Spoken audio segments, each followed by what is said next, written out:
The keys felt like lead in my hand as I stood before what was once our dream house, now nothing more than a bitter reminder of betrayal. Every inch of this place had been crafted from late-night talks, shared laughter, and whispered promises between David and me.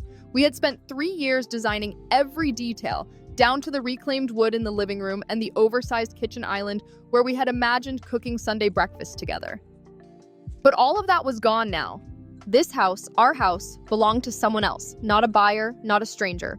Amber, his 23-year-old mistress. And the price? Less than a cup of coffee. My name is Rebecca Mitchell, and at 35, I never imagined I would be starting over like this.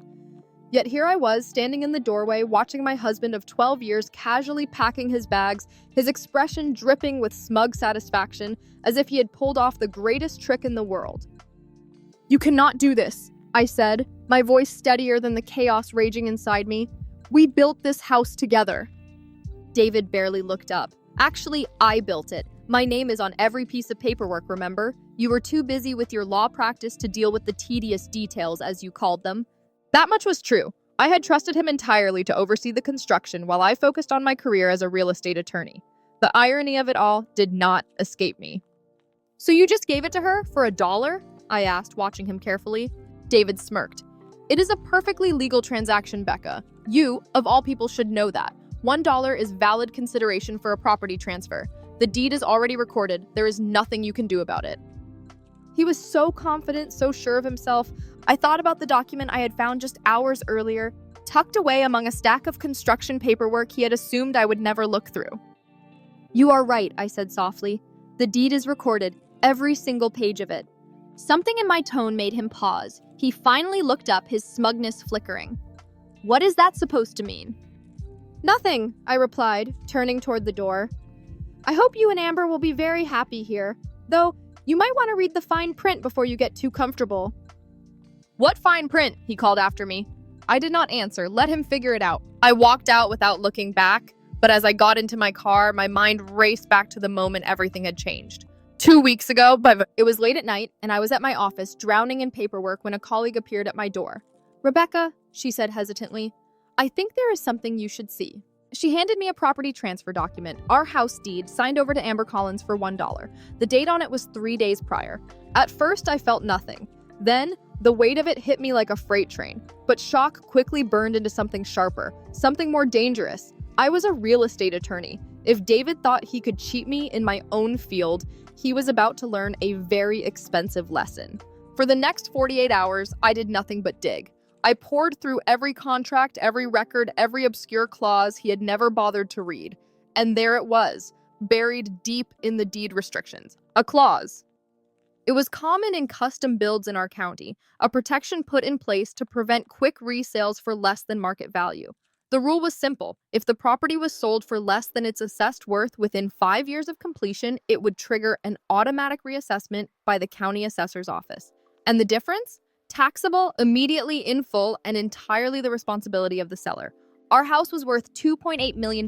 David had sold it for $1. The tax bill? Absolutely catastrophic. And the best part? That clause transferred with the property. Amber would keep the house, sure, but David would be left holding the bill. And there was only one way out of it, my signature, which he would never get. I could still see his smirk in my mind. I could still hear the arrogance in his voice when he thought he had outplayed me. But soon enough, the call would come. Maybe from his accountant, maybe from the county assessor's office. My phone buzzed on the passenger seat. I glanced down at the screen. A text from David. "What did you do?" I smiled. Let the games begin. I ignored the persistent buzzing of my phone, my attention instead fixed on the document I had just discovered. A bank statement, neat and undeniable, detailing a series of quiet, calculated transfers from our joint account into a separate one under David's name. He had been siphoning money away, preparing for his grand exit, thinking he was covering his tracks. But he had made one critical mistake. He had used our joint account to pay for the house's construction. Every single dollar that had gone into that house was traceable to marital assets, which meant, under the laws of our state, I had a legal claim to half of its value, regardless of whose name appeared on the deed. My phone buzzed again. Another message. "Answer me, Rebecca. What fine print?" I set my phone aside and pulled up the county assessor's website. Right on schedule, the notice was there. A formal review triggered by the recent sale of the property. David was about to receive official notification any moment now. The first domino had fallen. The phone rang. David. His name flashed on the screen, but I let it go to voicemail. Let him sweat. Let him sit with his choices. Instead, I spent the rest of my afternoon finalizing the next steps, drafting a formal claim for division of marital assets, preparing a petition for an emergency injunction to freeze any further property transfers, compiling a meticulous record of every dollar that had gone into that house, every receipt, every bank statement, every financial breadcrumb leading back to him. By the time I finally left my office, the sun was beginning to dip below the horizon, casting the city in a golden haze. My phone, when I checked it, had 7 missed calls from David, 12 messages. The last one stopped me in my tracks. You knew about this. You knew this would happen. Of course I knew. I was a real estate attorney, a specialist in property transfers and tax law. Did he really think I would not have a contingency plan? Did he think I would sit back and let him blindside me without a fight? I drove home, back to the apartment I had insisted on keeping, a decision that had irritated David to no end. He had wanted to sell it the moment the house was completed, but something inside me had resisted. Maybe it was intuition. Maybe it was sheer stubbornness. Either way, tonight, I was grateful for that decision. As I pulled into the lot, I spotted his car parked in the visitors section. He was standing near the entrance, pacing, his usual air of smug confidence completely eroded. He looked up as I approached, his expression a mess of desperation and barely contained panic. "Do you have any idea what you have done?" he demanded the second I stepped toward the door. "The tax bill, it's more than I make in 5 years." I keyed in the entry code, ignoring him. "That sounds unfortunate," I replied flatly. "You have to help me fix this," he pleaded, trailing after me. "You can release the deed restriction. Please, Becca. I'll lose everything." I stopped, turning to face him fully. This man, the one I had spent 12 years loving, the one who had systematically dismantled our marriage piece by piece, who had betrayed me in every way possible, was now standing in front of me, begging for my help, begging me to fix the consequences of his own deception. "You already lost everything," I said, my voice steady. "You lost it the moment you decided to sign away our dream house to your girlfriend. The tax bill is just a natural consequence of that decision." David's jaw tightened. His eyes darkened. "I'll contest it," he said, the bravado creeping back into his voice. "I'll say I did not know about the clause." I let out a short, humorless laugh. "Go ahead. You signed the deed. You are a businessman, David. Everyone will expect you to have read and understood the documents you put your signature on. But please, by all means, try telling a judge that you transferred a $2.8 million property for $1 without reading the deed restrictions. I am sure that will go over very well." His face went pale. The weight of reality was sinking in. "What do you want?" he asked finally, his voice raw. I tilted my head. "Want?" I repeated. "I do not want anything from you. You made your choice. Now you get to live with it." I unlocked my apartment door and stepped inside, shutting him out. Through the door, I heard his voice rise again, tinged with desperation. "What about Amber? She cannot afford the property taxes either." I smiled to myself. "Then I guess she will have to sell," I called back. "Hope she gets more than $1 for it." I closed the door firmly, exhaling slowly, my heart hammering against my ribs. This was just the beginning. The first phase of my plan was complete. Tomorrow, David would receive formal notice of my petition for division of assets. The day after that, he would learn about the emergency injunction preventing him from making any more property transfers. And by the end of the week, he would come to understand just how spectacularly his attempt to hide our joint funds had backfired. My phone buzzed again, another text from David. "We can work this out, please. I made a mistake." I flipped the phone over, setting it to silent. "Yes, David, you did."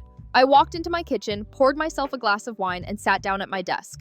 In front of me lay the stack of documents I had spent weeks compiling. Every bank statement, every construction invoice, every hidden transaction. Each page told a story of deception, a story of arrogance, a story of carelessness. And now it was going to be the story of his downfall. The next morning, I arrived at my office earlier than usual, a steaming cup of coffee in one hand and a quiet determination settling over me. My desk, normally neat and organized, had 3 thick manila envelopes placed neatly in the center, each containing the legal paperwork needed to serve David. The process was officially in motion. I unlocked my phone, already knowing what I would find. Sure enough, 5 missed calls and a barrage of desperate text messages from him lit up the screen. His tone had shifted from arrogance to full-blown panic. The county assessor called. "The tax bill is $980,000. Please, we need to fix this. Amber's losing her mind. She says she cannot afford the property taxes. Let's figure something out. Name your price. I exhaled slowly, setting my phone aside. I had no interest in responding. Instead, I turned to my computer and refreshed the county records one last time. There it was, the official confirmation. The deed transfer to Amber had been recorded. It was done. As of today, she was legally responsible for the property taxes, and David, well, he was on the hook for the transfer tax bill. A sharp knock at my office door pulled me from my thoughts. "Rebecca, your 9 o'clock appointment is here." I straightened my jacket and nodded. "Send him in." Marcus Chen entered, a forensic accountant with a reputation for being meticulous. He carried a thick folder under one arm and wasted no time as he sat across from me. "You were right," he said, flipping open the folder. "The money trail is undeniable. Your husband was not just siphoning funds for the house. He has been moving assets systematically for months." He spread the documents across my desk: bank statements, wire transfers, shell investment accounts.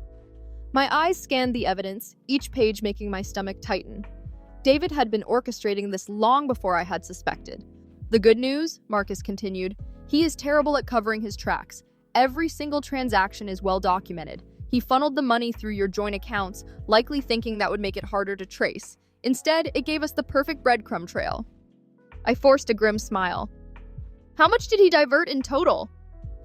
Marcus flipped to the final page, where a number was highlighted. Just over $3.2 million, not including the house. The figure hit me like a punch to the chest.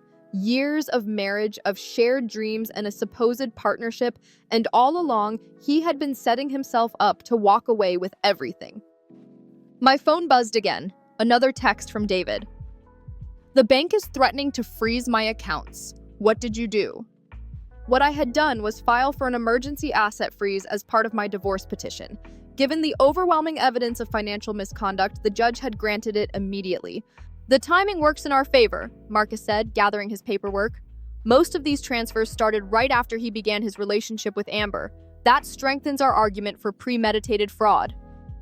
I thanked him as he left, but my mind was already racing ahead. The county assessor's office had just emailed me. The final tax bill for the property transfer was issued this morning, right on schedule. A second later, my phone rang. This time it was Amber. "Miss Mitchell," she began, her voice shaky. I need to talk to you about the house." I kept my tone professional. "You mean your house, the one you bought for $1?" "I did not know," she blurted out, rushing her words. "About the tax thing. David never told me. I cannot afford the property taxes, and the bank will not give me a loan because you have no equity in the property," I finished for her, "since you only paid $1 for it." There was a long pause. When she spoke again, her voice cracked. "Please," she whispered. "I do not know what to do. David says his accounts are frozen, and I do not have that kind of money." I leaned back in my chair, studying the situation from all angles. Amber was young, barely older than my youngest sister, and now she was caught in the wreckage of David's greed. "Sell it," I said finally. "That is your best option. The property taxes are due in 30 days. If you sell now, you can use the proceeds to pay them off and walk away with something." "But," she hesitated, "but will David be mad?" I nearly laughed. "David's anger is no longer your problem. Amber, he used you as a pawn in his game, and it backfired. My advice? Get out while you still can." Silence stretched between us. Then in a near whisper, she said, "He told me you were trying to take the house back. That is why he put it in my name." I exhaled sharply. "I do not want the house. I want fairness. And right now, you are caught in the middle of a legal disaster that is about to get very, very messy. Sell the house, pay the taxes, move on." Amber did not reply, but I could hear her breathing, shallow and uneven. After I hung up, I sat still for a moment, absorbing how drastically the situation had shifted in just 24 hours. David had thought he was always one step ahead, that he had control over everything. He was about to learn just how wrong he had been. The next few days passed in a blur of legal filings and court motions. David hired an attorney, one of the best in the city, but even the most expensive legal team could not erase the paper trail he had left behind. Every single transaction, every hidden transfer, every attempt to conceal our marital assets was documented. Then the tax bill arrived, exactly as expected. $980,000 due immediately. David's attorney made a valiant attempt to argue that the deed restriction was unjust and unenforceable, but the judge was not convinced in the slightest. The clause was a standard provision in our area, and David had willingly signed the deed without any coercion. His argument held no weight, and deep down he must have known it. A week after this whole ordeal had begun, my phone rang again. Amber. I hesitated for a brief moment before answering, unsure of what she could possibly want now. "I'm selling the house," she said, her voice steady but carrying an underlying tension. "I have a buyer willing to pay market value. I wanted you to know." I took a breath, processing the information. "That is a smart decision," I said simply. Amber let out a bitter laugh. "David is furious," she continued. "He says I am betraying him, that I owe him loyalty after everything he has done for me." Her voice wavered slightly, as if she was struggling with the weight of her own words. I felt a twinge of unexpected sympathy. Amber had been a willing participant in David's scheme, but she was also a casualty of his manipulation. "You do not owe him anything, Amber," I told her firmly.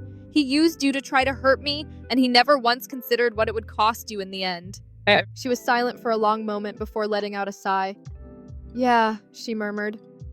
"I think I am finally starting to understand that."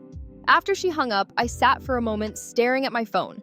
Then, shaking off the emotions creeping in, I pulled up the latest financial documents Marcus had sent over. David had been sloppy. His attempts to hide our assets had left an obvious trail, one that would make sure the division of our finances was not just fair, it would be airtight. He had underestimated me, thinking I would never look too closely, never dig deep enough. That, it turned out, had been his biggest mistake. 2 weeks later, the house sold for $2.9 million. Amber used her share of the proceeds to settle the outstanding property taxes and walked away with enough money to start over somewhere else. The last I heard, she had moved back to her hometown in Oregon, finally cutting ties with David once and for all. David, on the other hand, was not as fortunate. The property taxes had drained most of his liquid assets, leaving him scrambling. The divorce proceedings were forcing him to lay everything bare, exposing the full extent of his financial deception. The business community that had once revered him was turning its back. His sterling reputation, meticulously cultivated over years, was crumbling under the weight of his own greed. One evening, as I sat in my apartment reviewing the final settlement documents, my phone buzzed with a message from David. "You have destroyed everything I built." I stared at the screen, feeling an odd mix of emotions: anger, sadness, vindication. The truth was, we had built it together, but he was the one who had set fire to it, not me. I considered responding, considered laying it all out for him, but then I realized, what was the point? Instead, I placed my phone face down on the table and looked out at the city skyline. The dream house was gone, sold to a young family who would actually fill it with love and laughter instead of resentment and deceit. The life I had envisioned with David was over, but something new was taking its place. Something better, something built on my own resilience, my own strength. My phone buzzed again. "I never thought you would fight back like this." That was David's ultimate flaw, his arrogance. He had spent years seeing me as the trusting, naive wife, the one who let him handle the finances, the one who never questioned him. He had forgotten who I truly was. He had forgotten that I understood property law better than he ever would, that I knew exactly how to protect myself when it mattered. In the end, the final divorce settlement was more than fair. Every account, every hidden transfer, every buried asset had been accounted for. The law had done what it was meant to do, divide our assets equally. The irony? His attempts to deceive me had only strengthened my position. 6 months later, I sat in my new office, the title of partner displayed proudly on my door. The view of the city was breathtaking, but what I valued most was the sense of peace. The betrayal still lingered in the background, a dull ache rather than a sharp wound, but it no longer defined me. My phone buzzed, a text from my sister. "Saw David at a restaurant yesterday. He looked terrible. You okay?" I let out a small laugh, thinking about how far I had come from the day I discovered the property transfer, from the shock, the hurt, the sheer disbelief that the man I had once loved could betray me so thoroughly. "I am better than okay," I replied. "I am free." And I was. Free from the weight of his lies. Free from the need to prove myself to anyone. Free from the illusion that my happiness had ever depended on him. David had tried to take everything from me, but in the end, he had only succeeded in showing me exactly who I was. The dream house was gone, but I was still standing, and that, I realized, was worth more than any property deed.